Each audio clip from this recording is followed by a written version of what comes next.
Les qualifications à la Coupe du Monde zone Afrique sont complètement achevées et c'est l'heure de dresser le bilan par rapport aux 9 nations africaines qui vont représenter l'Afrique au Mondial 2026. Salut les gars, salut les amis, j'espère que vous allez bien. Moi c'est Jurol de la chaîne Super Sub, pour ceux qui me connaissent, qui ont déjà vu ma bouille. J'ai une chaîne Super Sub où je traite essentiellement du football africain. Là c'est ma chaîne secondaire et ici on va toujours poursuivre avec l'épilogue du football africains autour des différentes compétitions africaines de football, que ce soit la Ligue des champions de la CAF, que ce soit la Coupe de la Confédération de la CAF, qui sont bien sûr les compétitions qui se jouent sur le continent, que ce soit le championnat d'Afrique des Nations, la CAN, que ce soit toutes les compétitions, l'actualité autour du football africain, on va en traiter sur ma chaîne Jurol, bien évidemment. Donc je vous invite massivement, pour tous les amoureux du football africain, à faire ces 3 choses, à vous abonner, partager massivement les vidéos et activer la cloche de notification pour ne manquer aucune de mes sorties. Sans plus tarder, revenons très rapidement sur les 9 nations africaines qui vont représenter l'Afrique dans ce mondial. Ces qualifications ont été hautement longues. Ces qualifications, bien évidemment, qui ont commencé, je pense, soit l'année passée, ou je pense que ça a commencé l'année passée, ou l'autre année surpassée. Vraiment, ont été hautement longues et se sont achevées en ce mois de octobre avec les 10e journées qui sont entrées. Et parmi, bien évidemment, ces 10 journées, on connaît les 9 nations qui vont représenter l'Afrique, vu qu'il y a eu 9 groupes, et les premiers de série de chaque groupe décrochent automatiquement leur qualification. Parmi ces 9 groupes, on a 4 équipes de l'Afrique du Nord, 4 équipes de l'Afrique de l'Ouest et une équipe de l'Afrique australe. Il faut le dire, l'Afrique du Nord et l'Afrique de l'Ouest sont hautement représentées. Parmi les 4 pays de l'Afrique du Nord, ce sont des grands pays, bien évidemment, qu'on connaît bien, le Maroc, la Tunisie, l'Algérie et l'Égypte. Or que de l'autre côté, les 4 pays de l'Afrique de l'Ouest, on a le Ghana, la Côte d'Ivoire, le Sénégal et le Cap-Vert. Il faut le dire, lorsqu'on essaie de voir au niveau des pays du Nord, quand même le Maroc et l'Égypte et le Maroc et la Tunisie sont les pays du Nord qui sont hautement représentés en termes de participation. On parle d'une 7e participation pour les Lions de l'Atlas du Maroc et pour les Aigles de Carthage de la Tunisie. Et malheureusement pour les Aigles de Carthage de la Tunisie, est-ce qu'ils vont pouvoir franchir ce plafond de verre, c'est-à-dire sortir de la phase de poule? On verra ça bien évidemment en deuxième partie de cette vidéo, vu que je vais les classifier en fonction de leur performance, de ce que je vois au niveau, bien évidemment, de la Coupe du Monde l'année prochaine. Donc, il y a également l'Algérie, les Fennecs de l'Algérie qui reviennent, qui regoûtent sur la scène internationale avec 5 participations. On a les pharaons égyptiens de Mohamed Salah, peut-être pour sa dernière, qui va nous montrer quelque chose, et autour de 4 participations. De l'autre côté, en parlant de l'Afrique de l'Ouest, il faut le dire, c'est les Black Stars du Ghana qui sont hautement représentés avec 5 participations.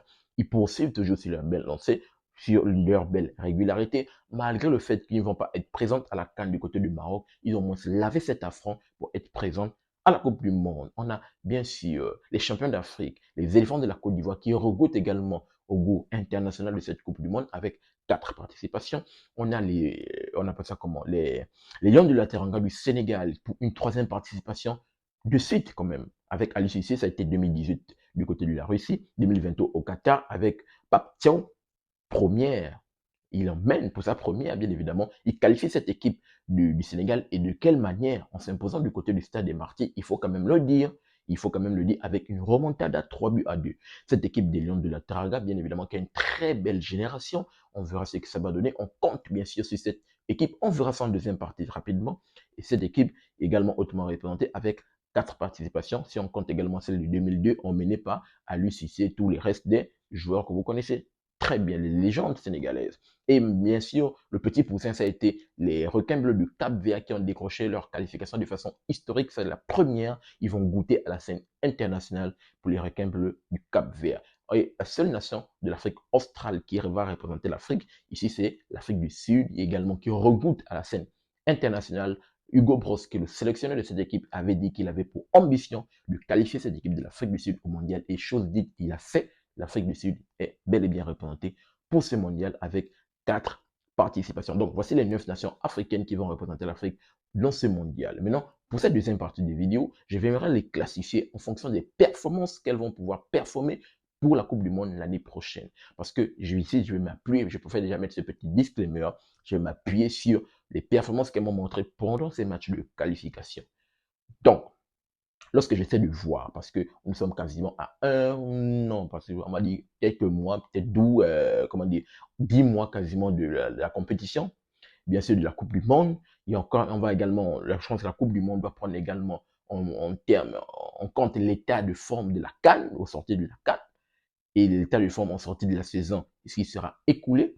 Mais je préfère prendre déjà en action les performances de ces qualifications à la Coupe du Monde. Je pense que pour ma part, il y a deux pays sur lesquels, au moins, on est tous d'accord, sur lesquels on peut compter, qui doivent impérativement, ils n'ont nul autre choix que de nous montrer un très bon visage et de faire un très bon parcours, minimum quart de finale, voire plus, parce qu'il faut rêver très grand, arriver dans le demi-finale.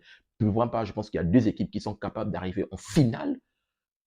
En parlant des pays africains, il y a le Maroc, les Lions de l'Atlas, et il y a cette équipe du Sénégal, les Lions de la Teranga. C'est deux équipes, deux générations, emmenées par deux sélectionneurs qui ont une vision très claire. Et je pense que ces deux équipes, on peut au moins se compter sur eux pour, bien évidemment, nous bel et bien nous représenter, peut-être pour aller en finale, voire remporter le Saint Graal. Maintenant, parlons également des équipes qui peuvent, capables de montrer de belles choses, comme qui peuvent être capables également de s'effondrer. Il y a les Black Stars du Ghana qui peuvent, de façon historique, comme à l'époque, on se rappelle bien évidemment, à Samoa Gyan face à l'Uruguay, frappe Suarez la main, on se rappelle bien de cet épilogue. On peut également voir les Fennecs de l'Algérie qui peuvent bien évidemment nous montrer quelque chose vu qu'ils avaient cette envie d'aller au mondial même la saison précédente, l'édition précédente. On peut parler des éléphants de la Côte d'Ivoire, champions d'Afrique, qui peuvent également ressortir la tête de l'eau, montrer de belles choses. On peut également parler de l'Afrique du Sud, des Bafana Bafana avec Hugo Bros, et cette génération qui peut également montrer de belles choses.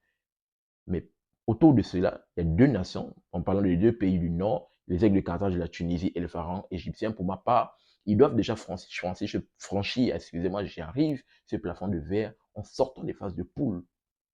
En sortant des phases de poule, et voici cette équipe, ils sont différentes. Et le Cap Vert qui, pour sa première, pour l'instant, j'ai du mal à me prononcer. Je pense que, pour ma part, on ne va pas trop mettre de pression à cette équipe du Cap Vert, bien évidemment. Si elle fait un bon parcours, on sera tout bien évidemment ravis de voir que au moins elle va hautement et bel et bien nous représenter. Donc, voici rapidement, de façon brute, ce que je voulais partager avec vous dans cette vidéo. J'aimerais vous entendre dans les commentaires, avoir un retour autour de ces équipes, de 9 équipes africaines. Que pensez-vous de cela? Pensez-vous qu'il y a vous êtes d'avis avec moi par rapport au classement, aux équipes qui vont bel et bien nous représenter. Si vous avez des avis divergents, j'aimerais vous entendre dans la rubrique commentaire pour qu'on puisse essayer d'en discuter autour du football africain qu'on aime et qu'on adore. N'oubliez pas de vous abonner, de liker et surtout activer la cloche de notification pour ne manquer aucune de mes sorties. Peace. Très bientôt les gars.